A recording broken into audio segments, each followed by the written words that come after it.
전에 어떤 유명한 교수님 한 분이 제게 이런 질문을 했습니다. 목사님, 제가 공부 하나는 자신 있습니다. 그런데 몇 년 동안 성경 공부를 하면 목사님처럼 가르칠 수 있나요? 제가 그 말을 듣고 대답을 했습니다. 평생 해도 안 될 겁니다. 그분은 당황한 듯한 표정을 지으면서 왜요? 하고 반문을 했습니다. 제가 말을 했죠. 교수님, 오해하지 말고 잘 들으세요. 제가 물리학을 열심히 공부한다고 해도 교수님 같이 되겠습니까? 그랬더니 그분이 어렵겠지요? 그래서 제가 반문했죠. 왜요?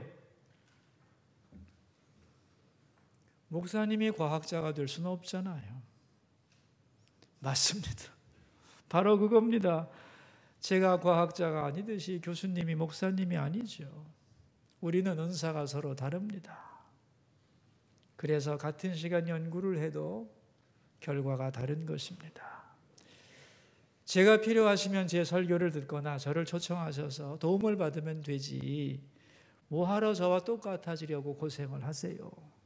제가 물리학에 대해서 모르는 거 있으면 교수님께 여쭤보면 되지 제가 연구를 해가지고 교수님처럼 될 필요가 뭐가 있겠어요? 그랬더니 그렇네요.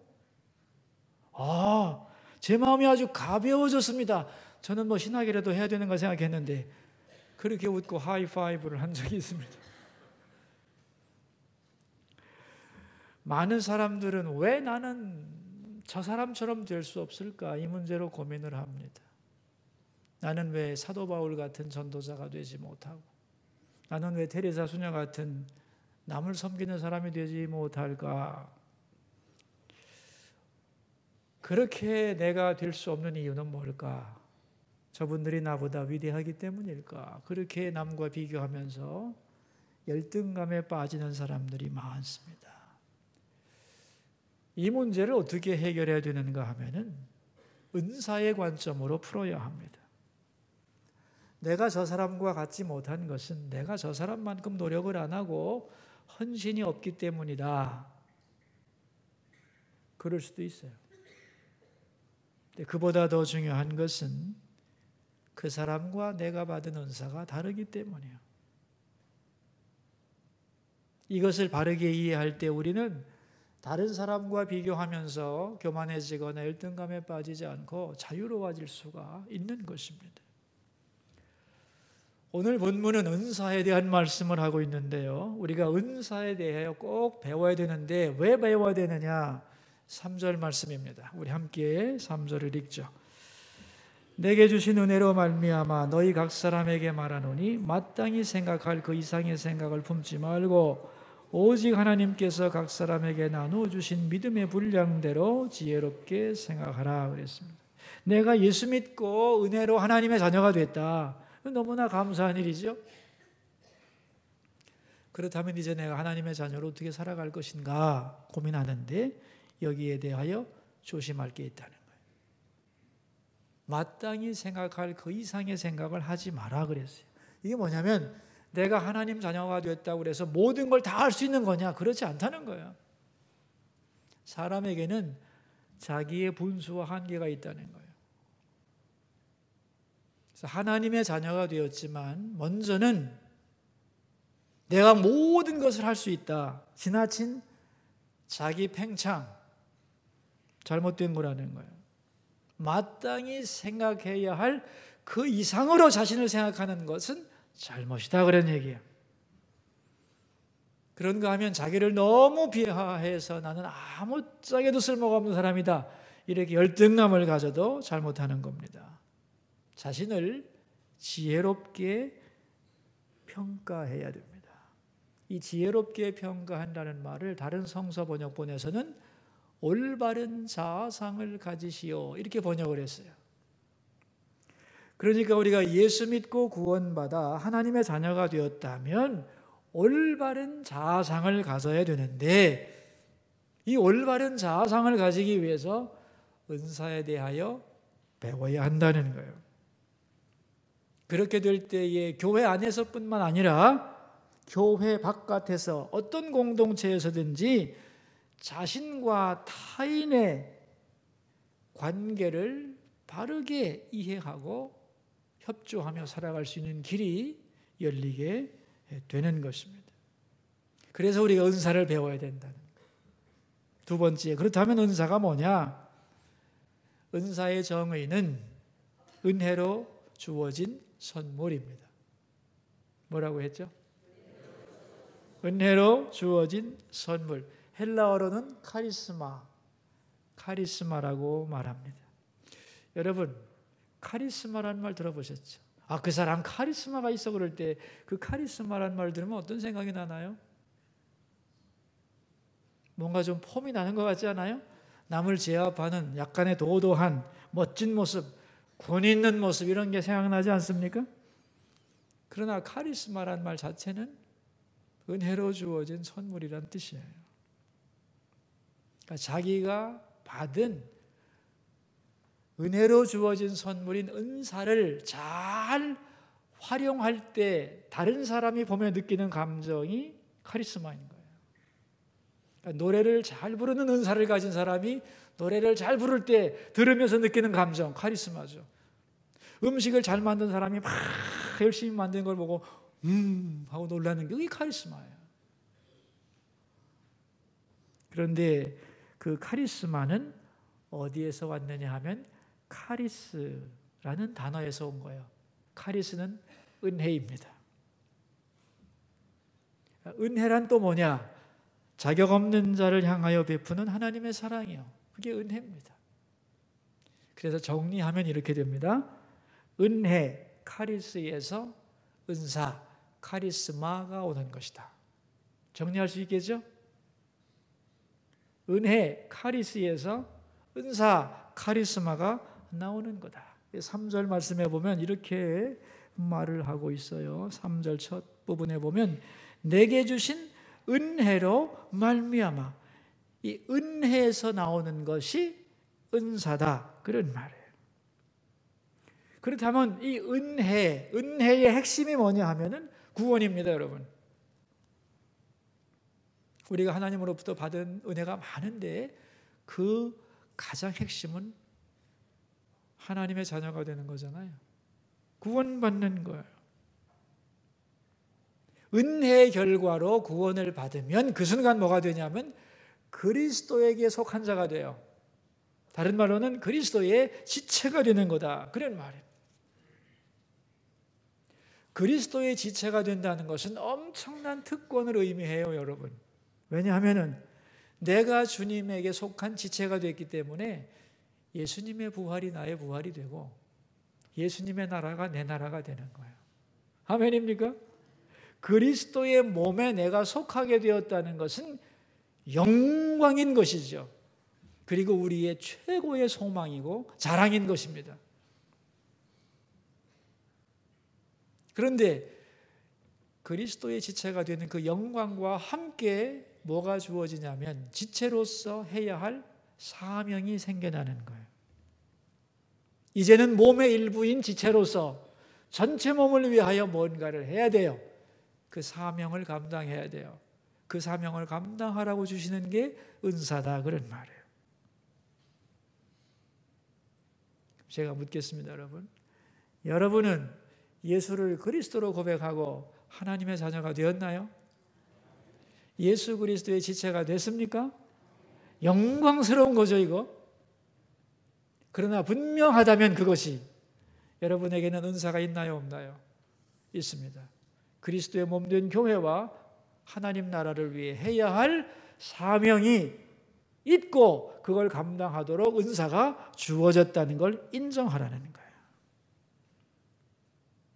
세 번째, 그렇다면 이 은사는 어떠한 성격을 가지고 있느냐 하는 건데 그 특징이 다양성입니다. 그래서 이 3절에 보시면 너희 각 사람에게 말하노니 이런 말이 있고 뒤에 보시면 각 사람에게 나누어 주신, 각 사람에게 나누어 준 게 이게 은사거든요. 그러니까 은혜는 똑같지만 은사는 다른 겁니다. 4절을 같이 보면 더 이해가 잘 될 거예요. 우리가 한 몸에 많은 지체를 가졌으나 모든 지체가 같은 기능을 가진 것이 아니니. 한 몸이 되는 게 은혜예요. 그리스도와 한 몸 되는 것이 은혜고, 한 몸이 되면 각각 다른 지체로서의 역할을 감당하는 게 은사다. 그런 말이죠. 5절을 보시면 더 정확할 거예요. 이와 같이 우리 많은 사람이 그리스도 안에서 한 몸이 되어 서로 지체가 되었느니라. 먼저는 한 몸 되는 것, 은혜고, 그 다음에는 각자 지체로서의 은사를 가지게 되는 거다. 여러분, 우리 몸을 생각하시면 이해할 수 있죠. 한 몸인데 다양한 지체들이 있듯이 예수님의 몸도 그러하다는 거예요. 우리 목사님은 나보다 은혜를 더 많이 받으셨겠지? 그렇게 얘기하는 분들이 있는데 어떻게 생각하시나요? 나보다 목사님이 더 많은 은혜를 받으신 것 같아. 맞나요? 틀리나요? 아니, 왜 대답이 없어요? 네? 제 이런 얘기 많이 들었거든요. 근데 여러분, 제가 받은 은혜와 여러분이 받은 은혜는 똑같은 겁니다. 은혜는 같은 거예요. 우리 각자는 하나님 앞에서 과분한 사랑을 받은 거예요. 모두가 각자 받은 은혜는 하나님 앞에서 넘치는 거예요. 그런 면에서 같은 거예요. 그러나 은사는 아주 다른 거예요. 은혜가 다른 게 아니라 은사가 다른 거다라고 생각하시면 되겠어요. 말로 표현할 수 없는 하나님의 놀라운 은혜를 우리 모두는 받고 있습니다. 그러나 각자에게 하나님이 주신 은사는 아주 다양합니다. 이런 질문도 있어요. 재능과 은사는 같은가 다른가? 같은가 다른가? 여러분, 재능은 그 사람이 태어날 때 하나님이 주시는 거예요. 이걸 탤런트라고 그래요. 탤런트. 하나님은 사람을 세상에 보내실 때 그냥 보내지를 않습니다. 살아갈 능력과 재능을 줘요. 이 재능이 없으면 살 수가 없어요, 여러분. 제가 심리학자들이 모인 곳에 가서 이런저런 얘기를 하다가 이런 질문을 했습니다. 여러분에게 제가 단도직입적으로 여쭙겠습니다. 말 돌리지 말고 학문적으로, 양심적으로 확실히 대답을 해주세요. 둘 중에서 어느 게 중요합니까? 선천적 재능인가요? 후천적 교육인가요? 선천적 재능이 중요한지 후천적 교육이 중요한지 학문적으로 대답해 주세요. 대답이 뭐였을 것 같습니까? 또 대답이 없네. 대답이 뭐였을 것 같아요? 우리가 지금 뭘 얘기를 하고 있는지 감을 잡으면 알 수 있을 거 아니에요. 힌트는 이미 다 드렸잖아요. 지금 재능 얘기하고 있는 거 아니에요? 둘 중에 하나를 선택한다면 51대 49라도 좋으니 선천적 재능이 중요한 거냐, 후천적 은사, 교육이 중요한 거냐? 대답은 선천적 재능이에요. 이게 없으면 아무리 후천적 교육을 많이 시켜도 안 되는 거예요. 한계가 있는 거예요. 물론 그렇다고 뭐 재능 있다고 교육 안 해도 되느냐? 그래도 교육시켜야 빛이 나죠. 그러나 둘 중에 하나만 선택해야 된다면 재능이 훨씬 더 중요한 거다, 그런 말이에요. 하나님이 주신 재능이 중요한 거예요. 그래서 부모가 자식을 기를 때도 재능을 보고 길러야 되는 것이지 재능은 생각하지 않고 부모 욕심을 가지고 길러내면 안 되는 거다, 그런 말이에요, 여러분. 노래를 잘하는 재능을 가지고 태어나서 이 사람이 또 훈련도 잘 받아서 가수가 됐다고 합시다. 그런데 예수 믿은 다음에 내가 이 재능을 가지고 정말 하나님의 영광만을 위해 살겠다고 결심할 수 있죠. 그렇죠? 그럴 때는 그것이 은사가 될 수도 있어요. 그러니까 타고난 재능이 믿음으로 승화되면 은사가 되기도 해요.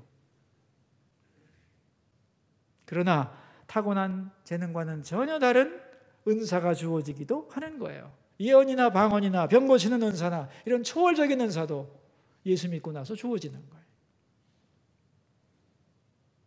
그런 거 하면은 살면서 내가 겪은 경험도 은사가 돼요. 아팠던 사람이 그 병에서 회복된 후에는 같은 고통을 당하는 사람을 위해 평생을 헌신하기도 해요. 고난도 은사가 되는 거예요.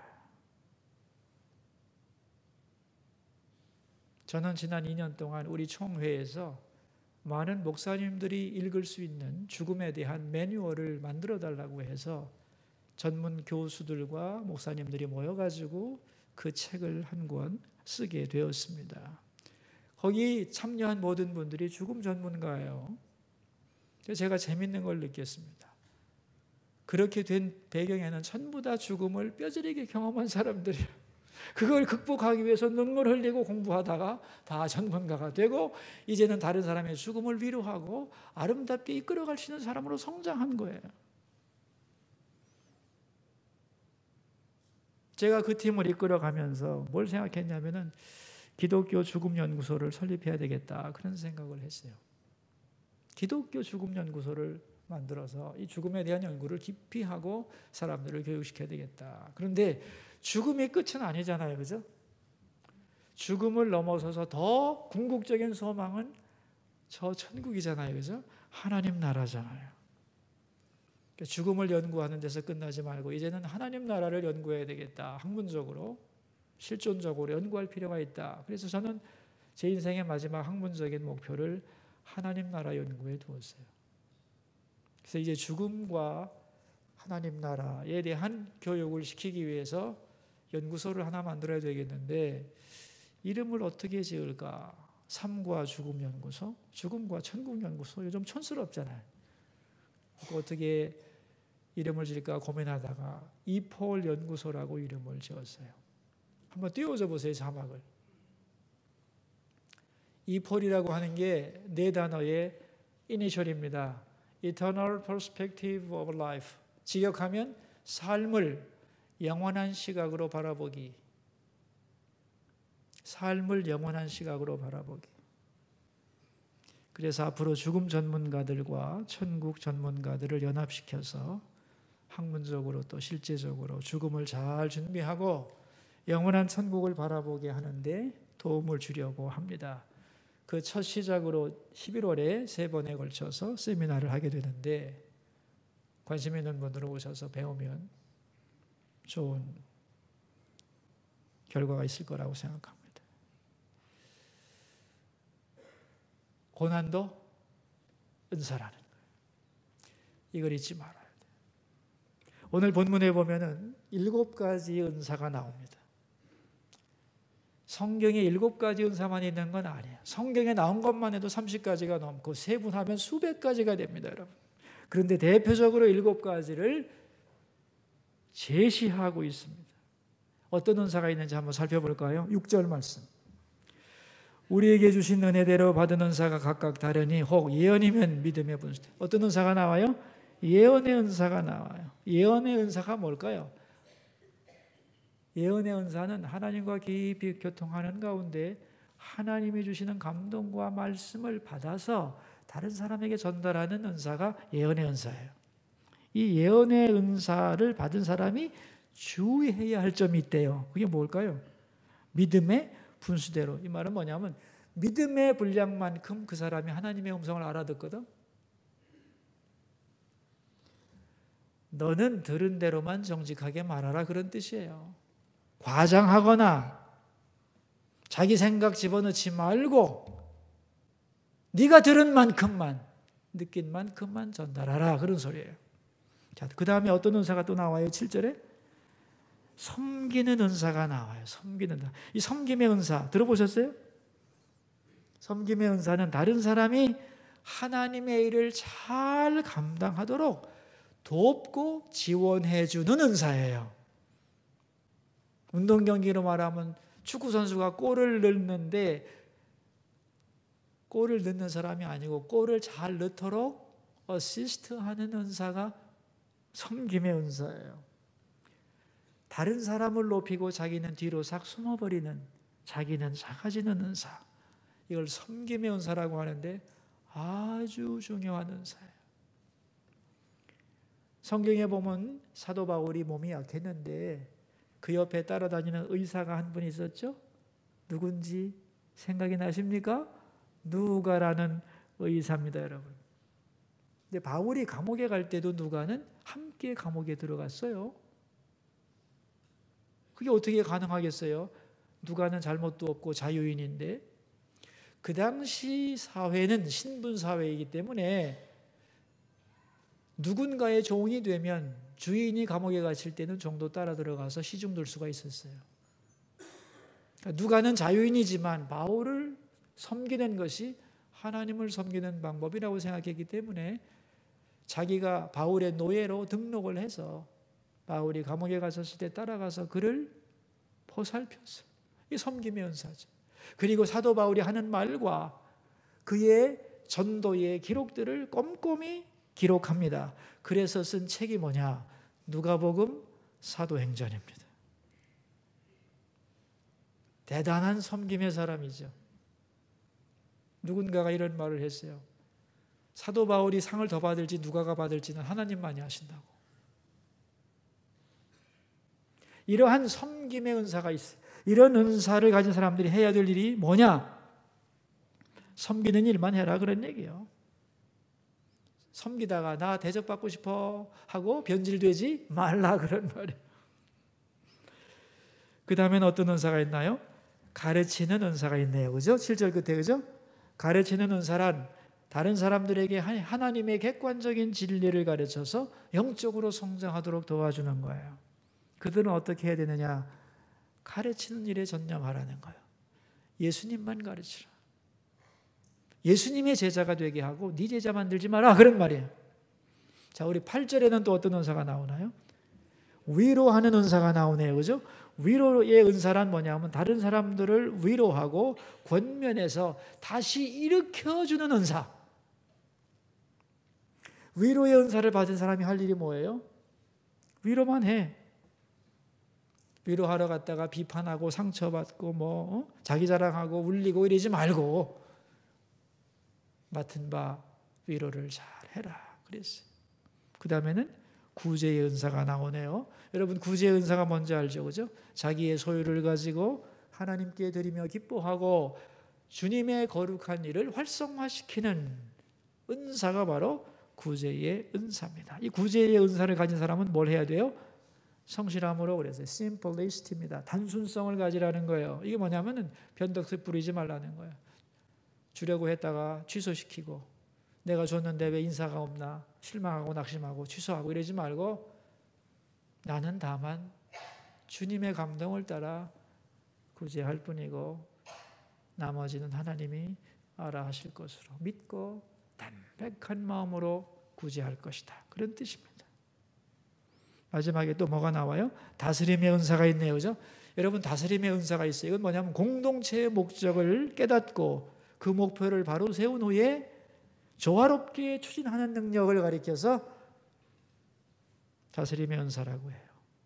이 다스림의 은사를 가진 사람은 게으르지 말래요. 왜냐하면 다스림의 은사를 가진 사람들은 말만 하고 자기는 직접 안 할 수가 있거든. 그러지 말고 부지런하여 모범을 보이라 그런 얘기입니다. 마지막으로는 긍휼의 은사가 있어요. 그죠? 긍휼의 은사는 다른 사람을 긍휼한 마음으로 돌봄으로써 그리스도의 사랑을 드러내고 고통을 완화시키는 은사가 긍휼의 은사예요. 이 긍휼의 은사를 가진 사람은 즐거움으로 하라고 그랬어요. 나는 왜 이렇게 힘든 사람만 만나고 상대해야 되나 하고 짜증 부리지 말고 즐거운 마음으로 섬기라 그랬어요. 이런 은사들이 삶에서 굉장히 중요한 은사들이잖아요. 그러니까 초월적인 은사도 있지만 이렇게 구체적으로 삶에 필요한 은사들도 하나님은 지체들에게 주심으로써 전체 몸을 세워가려고 하시는 거다. 그런데 이런 은사의 종류도 다양하지만 은사의 비율도 정해져 있다는 거예요. 머리통이 하나고 귀가 2개고 손가락이 10개 되시 어떤 은사는 좀 많고 어떤 은사는 좀 적고 그렇습니다. 예언의 은사는요. 예언의 은사는 5%, 0.5% 정도밖에 안 되죠. 그다음 섬김의 은사 이건 10%가 정상입니다. 가르치는 은사 10%가 정상이에요.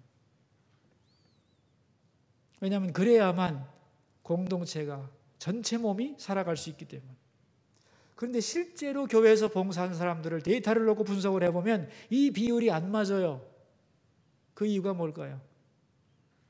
이 비율이 나와야 돼. 은사를 분석해보면 이 비율이 몇 프로가 나와야 되는데 실제로 안 나온다고.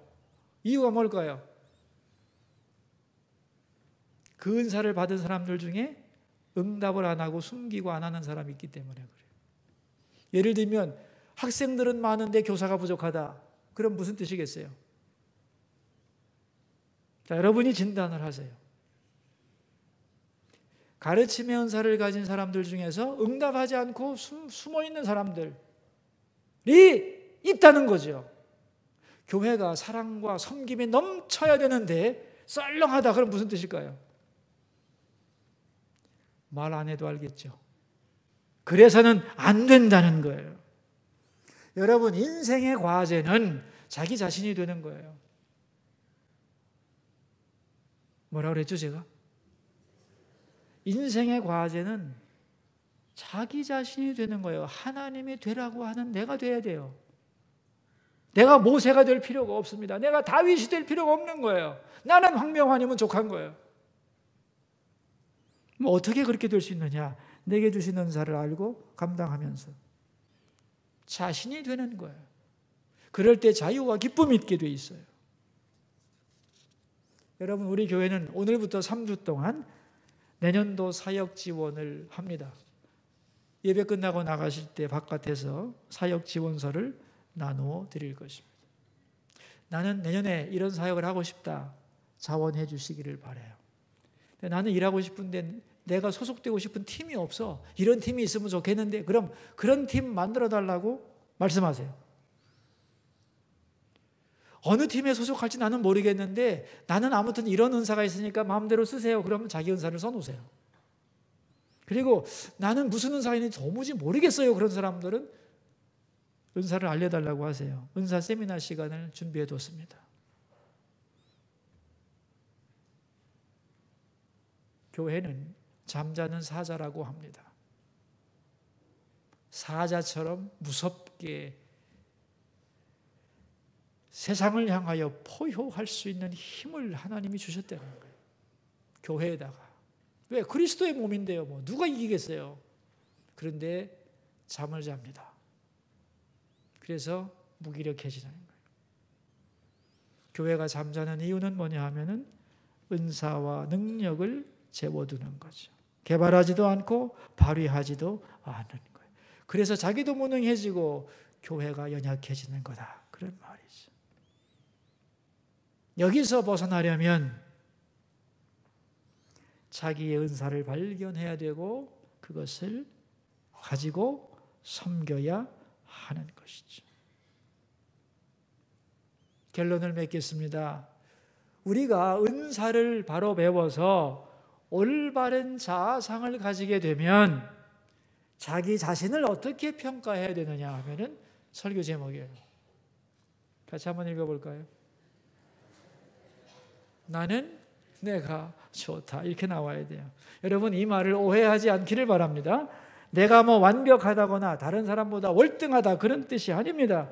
하나님이 나를 자녀 삼아 주셨고 그래서 감사하고 또 나한테 은사를 주셔서 주님을 위해 뭔가를 할 수 있게 해주셨다는 거예요. 그 자체가 감사한 거예요.